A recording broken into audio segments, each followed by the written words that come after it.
Maswerteng gabi po mga ka-STL. Narito na po ang resulta ng STL Pangasinan para sa araw na to, 3rd draw, March 2, 2026, araw ng Lunes. Naway ang mga natayaan nyo pong mga numero kanina ay manalo nawa ngayong gabing ito, 8:45 PM. Kaya kunin nyo na po ang inyong mga ticket. Narito na po ang resulta.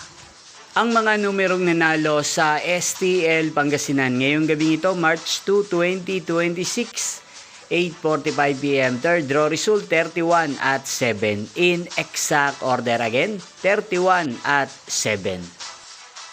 At ngayong gabing ito sa STL Pangasinan, natin pong i-shoutout si Ate Amara ng Pangasinan. Shoutout po sa inyo, Ate Amara. Sana po ay nasa maayos kayong kalagayan. At sa lahat po ng mga taga Pangasinan na lagi pong nanonood sa channel na to, shoutout po sa inyo. Inyo pong napanood ang resulta ng STL Pangasinan. Maraming salamat po sa patuloy nyo pong pagsuporta sa aking channel.